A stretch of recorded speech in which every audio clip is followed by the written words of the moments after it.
आयोग को ये छात्रों का संघर्ष नजर क्यों नहीं आ रहा? वो तो कह रहे कि राजनीति चमका रहे बच्चे। हम लोगों का 2 साल बर्बाद होता है। हम लोग के जो गार्जियन है वो खून पैसा लगा के 1-1 रुपया हर महीना पैसा भेजते हैं। जो 12,000 बच्चों का एग्जाम कंडक्ट नहीं करवा सकते ढंग से, वो खुद नॉन सीरियस है। जिसको इतना दिमाग नहीं है, नॉन सीरियस है। चेयरमैन परमार इस्तीफा दे। रोजगार के भी दावे करे 10 लाख लोगों को नौकरी दिया। आपका काम है, आपको वोट किस लिए दिया गया? आपको राजा बनने के लिए वोट नहीं दिया गया है। कई छात्र ये कह रहे हैं कि जिनके सेंटर पे कोई धांधली नहीं हुई उनके साथ भी तो ये नाइंसाफी है ना एक तरह से। किसी का लास्ट उम्र है, किसी के घर से भी लास्ट बार मौका मिला है। नॉन सीरियस कैंडिडेट कह रहे हैं। कैसे नॉन सीरियस कैंडिडेट? आप जो क्वेश्चन पेपर दे रहे हैं वो बिना पढ़े क्लास 9 का बच्चा भी सॉल्व कर देगा। ये आपका सीरियसनेस है? आयोग का परीक्षा में पूछ रहे हैं कि कौन है कपड़ा मंत्री, ये सीरियस है? What is functional and structural unit of cell question है पूछने का। क्लास 3 का बच्चा सबसे पहले वही चीज पढ़ता है। ये पूछेंगे आप डीएसपी और एसडीएम के क्वेश्चन में। मौजूद है पटना में, जहां छात्र आंदोलन कर रहे 17 में बीपीएससी को कैंसिल करके फिर से री एग्जाम को लेकर तमाम मुद्दों पे बात करने के लिए छात्र के बीच है। इनसे समझेंगे कि आखिर क्या कुछ मामला है। बीपीएससी वहीं ये कह रहे हैं कि सब नॉन सीरियस कैंडिडेट है जो छात्र अराजकता फैला रहे हैं। बताएंगे मैम, क्या नाम हुआ आपका? मेरा नाम सोनी कुमारी है। कहाँ से आई हैं? मैं पटना से ही आई हूँ।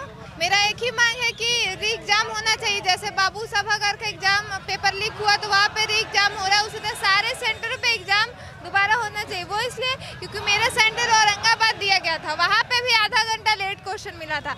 ये जो मनु परिमार है वो खुद एक एग्जाम क्लियर करके उस कुर्सी पे बैठे हुए, तो उनको अच्छे से पता है कि अगर 1 मिनट 5 मिनट लेट होता है तो कितना क्वेश्चन छूट सकता है। तो हम लोग के तो आधा घंटा में लगभग यहाँ जितने भी बच्चे आए हुए सबका यही एक प्रॉब्लम है। कहीं पे पेपर लीक है, कुछ बच्चों को वीआईपी ट्रीटमेंट दिया गया है। ट्रीटमेंट? हाँ। उसमें क्या मिल रहा था बच्चों को? 11 बच्चों या कुछ बच्चों को स्पेशल सुविधा दी गई थी जो कि इंस्ट्रक्शन के डायरेक्ट अगेंस्ट है। ऐसा नहीं होना चाहिए। आयोग कहती है कि जो बच्चे यहाँ पे शोर हंगामा कर रहे हैं, अपनी मांग रख रहे हैं, वो नॉन सीरियस है। एग्जाम से पहले हम लोग को मेंटल टॉर्चर किया जाता है। आयोग अपनी बातों को स्पष्ट नहीं रखती है। वो हम लोग को नॉन सीरियस आप समझ सकते हैं कि कौन है, आयोग है या हम जैसे बच्चे। हम लोगों का 2 साल बर्बाद होता है। हम लोग के जो गार्जियन है वो खून पैसा लगा के 1-1 रुपया हर महीना पैसा भेजते हैं। उनका मंथली इनकम नहीं है। हम लोग का तो ये एग्जाम में जो ये पेपर लीक होता है। आयोग को ये छात्रों का संघर्ष नजर क्यों नहीं आ रहा? वो तो कह रहे कि राजनीति चमका रहे बच्चे। वो बच्चे 2 साल से इस पटना में रह के कभी बाढ़ का समस्या का ये, कभी एक टाइम खाना खाओ, कभी एक टाइम खाना नहीं खाते। इतना प्रॉब्लम हम लोग फेस करते हैं और हम लोग को ही नॉन सीरियस कहती है और खुद कुर्सी पे बैठ के सीरियस है। अगर इतना ही सीरियस है तो अपनी बातों को स्पष्ट क्यों नहीं करती है? जब बच्चे आंदोलन पे उतरते हैं तभी क्यों स्पष्ट करते? सूबे के मुख्यमंत्री नीतीश कुमार जी लड़कियों को शिक्षा को लेकर, रोजगार को लेकर बहुत बात करते हैं कि हमने लड़कियों की, जब से हमारी सरकार आई है हमने लड़कियों की स्थिति को बदला है। तो एक तरफ आप लोग प्रदर्शन कर रहे हैं लेकिन मुख्यमंत्री संज्ञान नहीं ले रहे कुछ। वो मुख्यमंत्री संज्ञान लेंगे, हम लोगों का पूरा आशा है कि वो हम लोगों का संज्ञान जरूर लेंगे। 67 में भी वो संज्ञान लिए थे। आप देखे थे कि री एग्जाम हुआ था। अतुल प्रसाद जी जब थे चेयरमैन तो 68, 69 में ऐसा कुछ भी नहीं हुआ। आप देखे बच्चे शांति माहौल बना के एग्जाम दिए थे। फिर ये जो मनु परिमार है, ये पता नहीं कोई भी बात को अपना स्पष्ट तरीके से रखते नहीं है, जिस कारण से आज हम लोग का पढ़ने का समय था। अगर आज पेपर लीक नहीं होता तो हम लोग भी मेंस का तैयारी करते, लेकिन आज रोड पे धरना स्थल पे धरना प्रदर्शन कर रहे हैं। आपका क्या नाम हुआ? सृष्टि सिंह हुआ। आप यहीं के पटना की हैं? हाँ। तो आप इसमें मांग कर रहे हैं कि फिर से री एग्जाम होना चाहिए? हाँ, मेरा यही मांग है कि री एग्जाम होना चाहिए और पूरे कदाचार मुक्त एग्जाम होना चाहिए। क्योंकि एक सेंटर का वो कैंसिल करते हो, किस आधार पे वो पहले वो बोले 13 दिसंबर को कि कोई पेपर लीक नहीं हुआ है, फिर दूसरे बार वो माने कि पेपर लीक हुआ है, तो ये अपने कमी को छुपाने के लिए एक सेंटर पे कैंसिल कर दिए। और से ये जब कैपिटल का ये हाल है तो आप बताइए गाँव क्षेत्र का क्या हाल होगा? वहाँ का तो बात आया ही नहीं सामने कि क्या हुआ नहीं हुआ है। अपने बात को दबाने के लिए एक सेंटर को कैंसिल कर दिए और किस आधार पे रिजल्ट देंगे? और जो बोलते हैं सीरियस, वो खुद नॉन सीरियस है। हम आपके माध्यम से बोलना चाहते हैं परमार को कि वो खुद नॉन सीरियस है। जिसको इतना दिमाग नहीं है, नॉन सीरियस है। चेयरमैन परमार इस्तीफा दे। वो खुद नॉन सीरियस है। जो 12,000 बच्चों का एग्जाम कंडक्ट नहीं करवा सकते ढंग से, वो खुद नॉन सीरियस है। फिर से एग्जाम होगा उन लोग? नहीं तो क्यों होगा? प्रशासन क्या कर रहा था? क्वेश्चन 1:42 में क्यों था? नेट पर क्वेश्चन था, वो तो वायरल ही हुआ ना।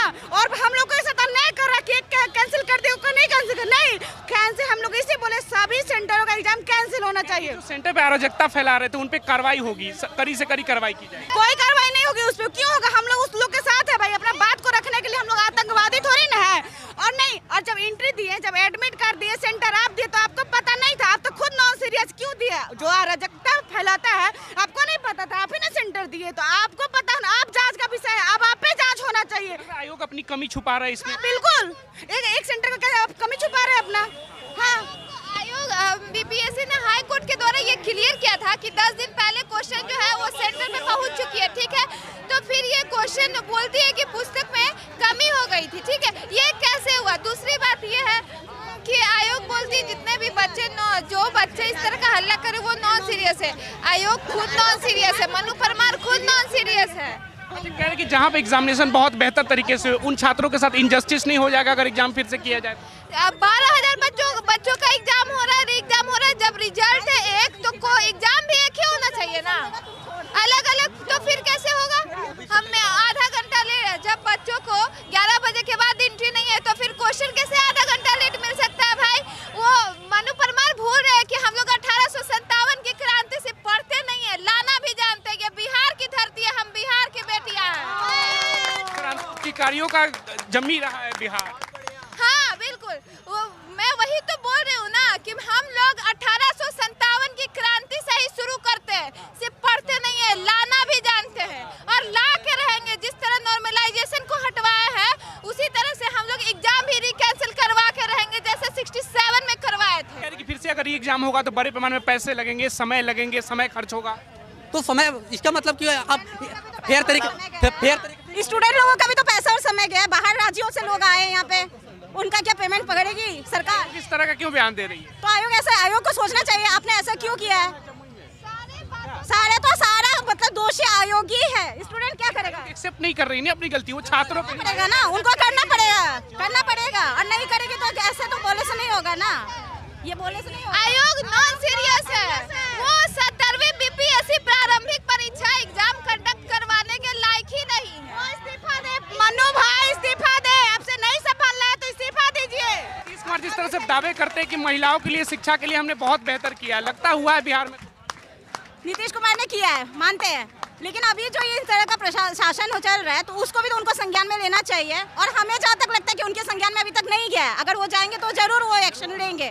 67 में भी हुआ था। राज्य की राजधानी में इतना बड़ा प्रोटेस्ट चल रहा है, मुख्यमंत्री को खबर तक ना हो, ये लग रहा है ये बात हजम होने वाली है। ठीक है, लेकिन अगर उनको खबर मिलेगी तो हमें जहाँ तक हमको पूरा आशा है कि वो जरूर अपना करेंगे। एग्जाम हो, क्योंकि सर अनियमितता भर के बढ़ती गई है, पटना में बढ़ती गई है तो वो तो दिख गया क्योंकि ये राजधानी है।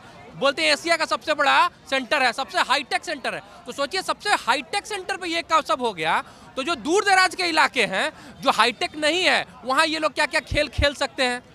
तो हमारे पास एक लौटा ये डिमांड है कि आप एग्जाम लीजिए। और ये सर एक सेंटर नहीं है, ये 20,000 की कैपेसिटी है, 12,000 छात्रों का यहाँ एग्जाम पड़ा था, यानी ये एक जिला से ज्यादा की कैपेसिटी है। तो आप 12,000 कैंसिल करके फिर से हो ही रहा है एग्जाम ले, आप कुछ भी प्रश्न पूछिए, आपका वो अधिकार है, आप टफ पूछिए, हल्का पूछिए, लेकिन सबके लिए बराबर हो, समानता हो। बस समानता आप नहीं देंगे तो आंदोलन होगा। बिल्कुल, कई छात्र ये कह रहे हैं कि जिन्होंने बेहतर तरीके से एग्जाम दिया उनके साथ नाइंसाफी हो जाएगा। कौन तय करेगा बेहतर सर? बेहतर कौन तय करेगा सर? वो रिजल्ट आएगा तब तो तय होगा ना, रिजल्ट से पहले खेल हो गया तो। मैंने भी सर 68 का मेंस दिया है, 67 का मेंस दिया है, मेरे साथ कई दोस्त जो इंटरव्यू तक बैठे हैं, तो हम लोग का भी ऐसा नहीं खराब गया है, लेकिन फिर भी हम लोग आए हुए क्योंकि पारदर्शिता का भाव है। जब पारदर्शिता का भाव है तब तो फिर बवाल होना ही है। छात्र ये कह रहे थे 68 बीपीएससी बहुत अच्छे से हुए, निष्पक्ष रूप से हुए, 69 भी हुआ, लेकिन इस 70 वाले में क्या हो? पूछिए ना सर कि जब अतुल प्रसाद सर थे तो बिल्कुल पारदर्शिता थी, संवाद था। सबसे बड़ा बात है कि सर जो लोग बैठे हुए हैं ना, उन्होंने छात्रों के साथ संवाद की कड़ी तोड़ दी है। तो और हमारे पूर्व chief justice D Y Chandrachud ने भी बोला है कि सबसे बड़ा डिसइंफेक्शन सनलाइट है, इसका मतलब पारदर्शिता होनी चाहिए। पारदर्शिता नहीं है, इसीलिए इतना बवाल है। तो रोजगार के भी दावे करे 10 लाख लोगों को नौकरी दिया। पारदर्शिता के साथ देना सर, पारदर्शिता के साथ देना, पारदर्शिता आप दीजिए, बिल्कुल आपका काम है। आपको वोट किस लिए दिया गया? आपको राजा बनने के लिए वोट नहीं दिया गया है, आपको दिया गया जनता की सेवा करने के लिए। आप दीजिए, वही तो आपका काम है। पर आप अपना काम करके अपना बड़ाई करवा रहे हैं, अपना फिर खुद थपथपा रहे हैं। यहाँ जनता बेवकूफ़ बना हुआ है। अगर नीतीश बाबू नहीं सुनेंगे तो हम लोग अपने गांव में, अपने पंचायत में इस आंदोलन को आगे बढ़ाएंगे। बिहार में चुनाव का भी माहौल है, चुनाव भी आने वाला है। सुनिए, सोचिए ना सर कि पप्पू यादव निर्दलीय जीत गए, अभी एक MLC निर्दलीय जीत गए, तो क्यों निर्दलीय की तरफ लोग जा रहा है? क्यों? जो स्थापित राजनीतिक संस्थाएं हैं उनको लोग धुतला रहे हैं। पार्टियों से भरोसा खत्म हो तो भरोसा खत्म हो रहा है। एकलौता भरोसा यहाँ तो नीतीश बाबू टेबल कुर्सी को खड़ा कर दे तो वो जीत जाएगा नीतीश बाबू के नाम पे। लेकिन नीतीश बाबू को सोचना चाहिए कि जो उनका इमेज बना हुआ है छात्रों के बीच, वो खुद छात्र आंदोलन से निकले हैं, तो वो अपना इमेज बरकरार रखना चाहते हैं या तोड़ना चाहते हैं। यही नीतीश बाबू हैं। जब 67 में बेईमानी हुआ था, एक फोन किए थे, एग्जाम कैंसिल हुआ था।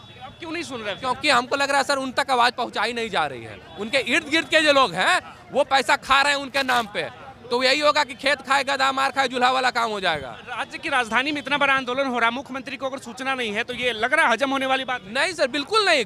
जरूर उनके जनता और उनके बीच बैरियर बना दिया गया है, और वो कौन बना रहा है वो खुद वो सोचे। आप बताइए क्या नाम हुआ आपका? मेरा नाम सोनू निगम है। कहाँ से आए? सोनू निगम जी, भागलपुर से आए हैं सर। जी जी। तो आपके सेंटर पे क्या गड़बड़ी तो सिर्फ बापू इसमें पटना में जो है वहाँ हुआ, पर गड़बड़ी सर अभी हो रहा है सर। जैसे कि मेरा सेंटर सिवान दिया गया था, मैं भागलपुर जिले से हूँ, और पूरा इस साइड दिया गया था सेंटर, उसमें कोई दिक्कत नहीं है सर। लेकिन वहाँ गए तो मेरा बायोमेट्रिक ही नहीं हुआ है। दूसरी बात कि अब जो बाबू परीक्षा परिषद में 12,000 लोगों का हो रहा है, आप देखिए यहाँ पर लिखा, मैं लिख के लाया हूँ कि 12,000 विद्यार्थी एक जिला के बराबर है। एक जिला का परीक्षा कैंसिल हो रहा है, और एक केंद्र का कैंसिल हुआ है।